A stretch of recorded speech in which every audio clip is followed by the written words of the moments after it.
Flows, the art of thinking beyond the obvious. And today I have my special guest. She's a certified digital marketer and launch manager, helping course creators and digital entrepreneurs. None other than Miss Alvern Bullard. It's great to be here with us.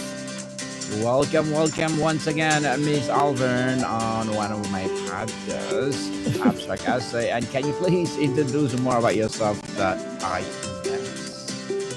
Sure. So my name is Alvern Bullard, and like you mentioned, I'm a certified digital marketer as well as a certified launch manager, and I help businesses create predictable revenue through three different systems, so that they can live the life that they want. Because nobody wants started a business to get stuck in business, but to live a happy life that they actually want to live. Yes, and Miss Alvern, thank you so much for sharing your knowledge and wisdom to the world. Here on Abstract Essay, we celebrate you with my cheering squad. Yeah. We celebrate you. Thank you for sharing your knowledge and wisdom to the world. And today, let's talk about something good. Why your offer is not converting. What is nothing to do with your marketing if you want to, well, make this marketing more successful. So tell us, Ms. Alvern, you said most people assume a non-converting offer is a marketing problem. What is the factual first place you look, and why do founders almost never look there? Well, believe it or not, a lot of people, a lot of businesses, especially digital businesses, have really good offers. And the number one problem why the offer isn't convincing has nothing to do with the ads, and many times nothing to do with the tech background. Because a lot of people complain, oh, I don't know tech. I'm allergic to tech. I just can't understand tech. Actually, the problem is the clarity. So if someone looks at your offer and they cannot tell what you offer in the first 3 to 5 seconds, the problem is the way you actually explain the offer. Uh, you must know the audience, you must know what the offer does and how it can help them in order to explain it clearly. So the number one issue is clarity. Clarity indeed. So, Ms. Alvern, you've watched Fortune 500 sales teams and solid course creators make the same structural mistakes. What is the number one mistake that shows up at both scales? It has to do, believe it or not, with the engineering behind the marketing. So it's all well and good to have what I would call a no-brainer offer, but what you actually need is the structure that goes along with it, the engineering or some people call it the back end that goes along with it. And to help you understand that story, that concept, I'll tell you a little story that I encountered a few years ago. Well, not a few, many years ago. I was traveling between Malaysia and Singapore. I almost got arrested, but on my way back from Mm-hmm. Singapore to Malaysia, I was trying to find a way to cross the border. So, for those of you who've never been to that part of the world, there's a little border between Singapore and Malaysia, and they check your passports and all of that fun stuff. And one of the ways to get over the border is obviously by bus, but which isn't that frequent. But another sort of safe way, I put safe in quotations marks, is by a taxi, and you normally share the taxi with a total stranger.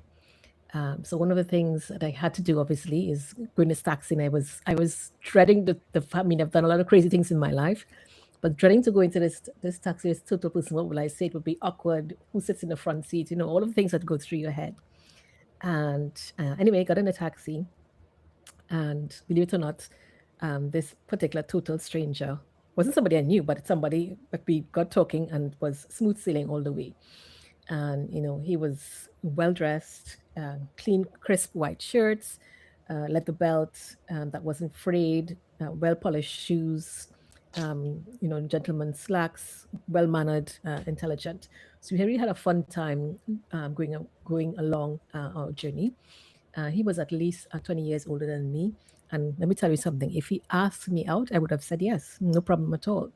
So what it has had to do with what people struggle with, what has to do with the structure. You can have the best offer in the world. So we've got these two people who are strangers. You've got a taxi driver. You've got the guys at the checkpoint checking your passport. By the way, you hand the passport to the taxi driver.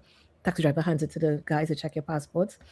And then you have the taxi that they drive in, the actual structured journey all along the way. And that's what you're going to have to visualize in your head.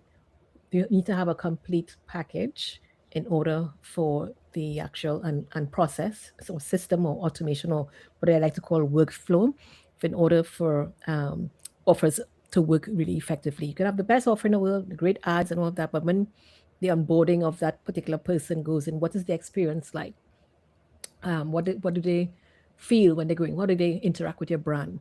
And that actually determines how successful you are, not just what happens in the front end before they actually get into all of the engineering that happens in the back end. So yeah, at the end of the day, you need to have a good structure for everything to run smoothly.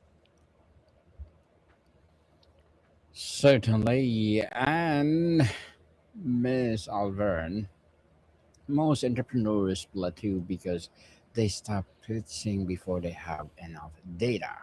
How many rejection is enough data, and how does someone know they've crossed that line? Wow, how long is a piece of string? Mm-hmm. You know, I think I firmly believe that the conversion rate from rejections is 1%. So if it is that you're looking to get, like someone was telling me this week, a potential client, that they need to get 10 people to show up to their workshop every week. So I asked them, "Oh, what is their conversion rate? What is it, the normal conversion rate, or what is their budget even?" And if your conversion rate is say 1%, by the way, the worst conversion on the internet for any sort of viable offer is 1%. If it is you're below that, it's it's a no go. Mm-hmm. But No go. 1% is the actual number you're looking at.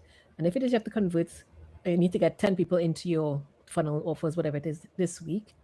What is a 1% figure you're looking at? So you need to get 1,000 people to see your offer or whatever that is. Then 100 of them will join your list, and then obviously from that you're going to have a 1% show up rate then. So 1% is the actual final number from the 1,000, if that makes sense. So 1% show up rate will be the 10 people who actually join your live or recorded workshop. So 1% is the lucky number. 1%, and I want that 1%. Miss Alvern.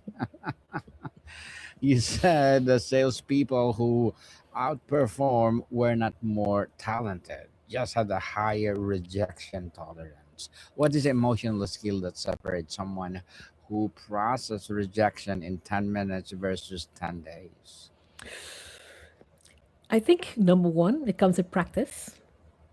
Number two, like, because all of us are different. No matter what I say here, it's not going to make a difference because based on your childhood, your upbringing, how you process your past childhood traumas or even teenage traumas, all of that, you're going to have to ask yourself.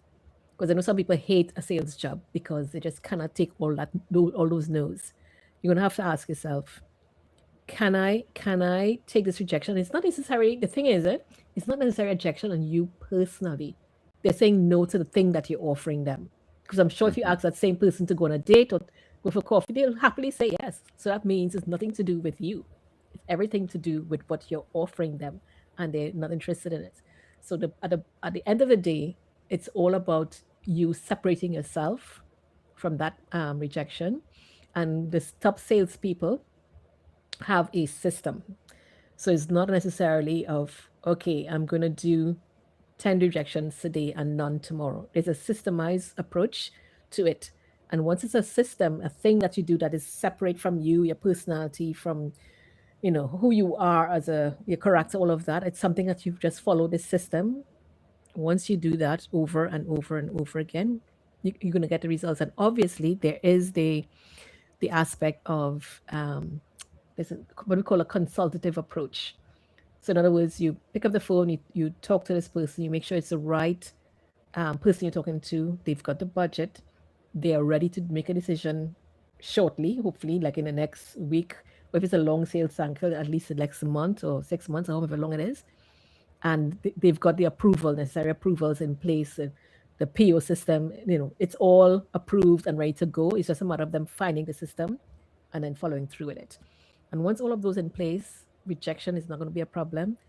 Number one. And number two, you're going to have a systemized approach to becoming the top, either salesperson or top person in your particular vertical, industry, top category leader, whatever that is. Well said, Ms. Alvern. You launched a 2-year public challenge to collect 10,000 rejections. What made January 2026 or onward that right time to start something that sound terrifying to most people? I don't know if you've ever read the 12-week year, where there's a saying that some people underestimate what they can do in 5 years. Either one way or the wrong. I never remember it.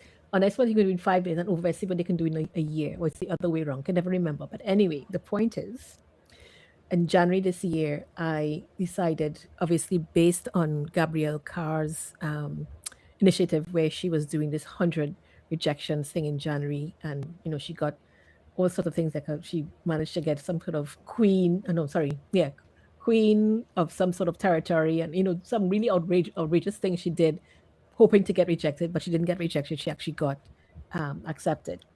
That together with um, the fact that I am part of this community of business owners, we decided to collaborate and come together in February and do a 1,000 rejection journey. Um, and I think we got up to 850 rejections in total. And then the fact that I decided this is the year that I'm going to, date properly, instead of this, I will date 1 week and then not 1 week and whatever. I'll just do I'll take a sort of a strategic approach to Mhm. dating. And I got my first solid rejection. That set it all in motion, and I decided, okay, let's make this officially the year I started this 10,000 rejection. I mean, 1,000 people. Somebody was doing 100, somebody was doing 1,000. Let me kick it up a notch and do 10,000. Mhm. So that's how my journey started, and so far it's been actually eye opening and amazing, because the things that when I started, I'm thinking like, holy my goodness, how am I going to find 10,000 rejections? But so far, oh my goodness, my world has opened up to all sorts of, opportunities, and people saying yes. And I don't even have time to log the rejections. And hopefully I get some time, this coming week, to go ahead and, log all of those different rejections. But it's been an amazing journey so far. Amazing journey, and congratulations for that journey, Miss Alvern. Thanks. You said you treat rejection as a resource rather than a risk. What's the difference between those two mindsets in how you feel before hitting sends on a pitch? Mhm. When something is a risk, there's a lot of emotional walls that goes up inside of your mind and your body and all of those things. When I treat it as, something that I count. So, for example, if I said to myself, okay, after 100 rejections this week, I'm going to stop and do another 100 next week, then it's no longer a risk. It's something that I can, a methodology that I'm following, a systemized way. If I'm going to get 100 rejections this week, I divide that up by 5 or 4. For me, it's 4, because I work only 4 days a week. I do 25 on Monday, 25 on Tuesday, and so on and so on. But the most important thing, every morning, I would have a meeting with myself and I will come, okay, in order to get from this point to that point, This is what I need to do today in order to make sure I hit my goals. And I guess it comes from my days of 18 years in sales. You just have these goals to achieve, and you just do what you gotta do every single day of the week Mhm. to get to the end goal. So when it becomes a checklist item, suddenly the emotion or the idea of a risk goes away, and now it's just something that you do every day to get to whatever the end goal is. Does that make sense? Makes sense, Miss Alvern. What is the most unexpected kind of rejection that yielded the best data so far? Something that surprised even you. Hmm. I think it's the one. Let me double check before I answer that question. It's a really good question, and I have to Hmm. think about it. Of all of the rejections that I got, so the same one I got back in January when I went on that date, um, I decided to take a really, some people will go into a relationship or they start dating and then end up in a relationship, and then 6 months later you realize that, oh, we are not really that compatible anyway, and or even 3 years later, and you want to part separate ways, and get over it. This time when I'm dating, I'm deciding, okay, in order to get to that long-term goal of not going into all these different relationships to find the right one, a bit like a buffet style, but I'm not tasting all the food. Hmm. I am going to lay my cards on the table in on the first, second, or third date, so that I don't end up in something that I know that is not the long term goal that I want to achieve. So when I got that big rejection, I did feel like it was like a knee jerk reaction of, oh my goodness, this happened. I shouldn't have done that. Should I give in and bend the rules, or should I stand firm? I literally asked myself that question, and then I had to take a step back and realize, long term, am I going to be happy? If the answer is no, then what am I doing? Hello, excuse me. We started this year with the Hmm. goal of achieving X, Y, and Z. So definitely don't go there. Stick to your guns. This is what you want to achieve. You're not going to be happy long term. Let's move on. So yeah, it was really, not really painful, but painful, but I had to stick to my guns and realize, okay, open up my eyes here. What is the long term goal? And yes, let's keep going what we're doing. And since then, I've got similar instances where I dated people who weren't a good fit, and I come back and I have to ask myself, yes, is that the case? Am I going to chase? No, no, this is not what I want. Long term, it's not going to be a good solution. Let's keep moving. So it's almost like a business. I know that sounds really weird, but that's what it feels like. It feels like making these decisions, and it's avoiding the risk. By the way, it's avoiding the risk, the long term risks, and ending up in the right situation for life, so to speak. Avoiding the risk. Yes, indeed. You build the revenue stability framework to diagnose Mhm. structural vulnerabilities. What's the single most common structure flow you see in digital businesses that look healthy on the surface? Wow, that's a really good one. There are actually two, not just one, um, issues. The first one is having what we call a proof system. So it's like having, okay, the best way to explain to you is to give you an illustration. Imagine you saw an ad for something that you wanted to buy. You click Hmm. over to the landing page, and you're asking yourself this question when you see whatever is on offer. What's the first thing most people do? The first thing most people do is they head over to Instagram, head over to Facebook, head over to Google, and Google the person's name, search a person's name, or on business, to see, okay, is this person valid? If is Are they a category leader? Are they somebody I can trust to get me to my end goal? And can I trust them with my money? In other words, can they get me results? And that's what most people do. And over again, I see businesses with this same story. They have, they don't have a what they call a proof system where they can prove to the whoever is searching them on whatever platform that they are right, true, valid, real, authentic, not scammers, so to speak. So, so there's a proof system, and then the second one then is the actual structure.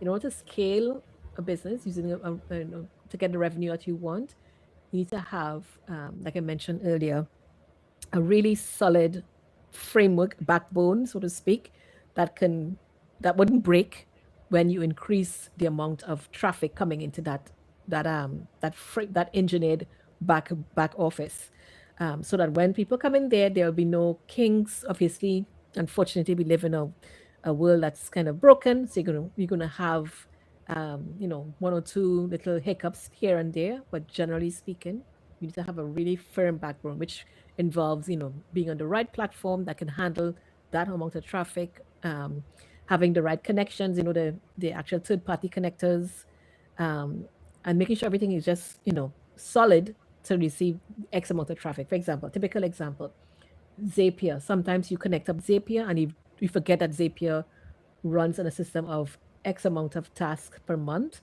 and you run out of. I mean, this has happened to my clients before in the past. They decide to run a webinar and they totally forget that they need to upgrade their plan, and then we get a system where we're stuck and people are getting through the system. It's a bottleneck because the person needs to upgrade their plan to get more tasks completed in that short time frame, which is like an hour or whatever it is, and then obviously downgrade after that. So just making sure you have all of the nuts and bolts and framework and engineering in the background in place, so that when you scale, everything runs smoothly. People don't have a bad customer experience, causing because when people buy something and they have a bad experience, they think, oh, you're a scammer. But sometimes nothing to do with that. It has everything to do with the fact that the technology that they're on probably just failed or whatever the story is. So avoid the mistakes, avoid the problems by having a really solid backbone and a nice proof system up front. Well said, Miss Alvern. Well said. And to wrap up our discussion for today, finally, if someone is listening right now, they've learned something that flopped. They have gotten 30 rejections in a row, and they're quietly wondering if they should give it up. What do you want them to know about the distance between rejections, number 30 and number 31? Well, the one important thing to realize is, ask yourself this question: is your offer a no-brainer offer? Because that's the first thing people see. And if it isn't, head over to popcornleadgen.com/test to check and see if your offer is considered a no-brainer offer. It will give you a score on a scale of 1 to 100, and it will actually tell you, strictly speaking, okay, this will work. This is what you need to change, whatever it is. And yeah, that's basically it. Get the offer. People saying yes by getting the offer really clear, really foolproof, really differentiated, and remove all the resistance from that offer.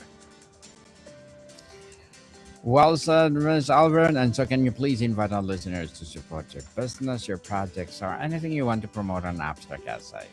No problem.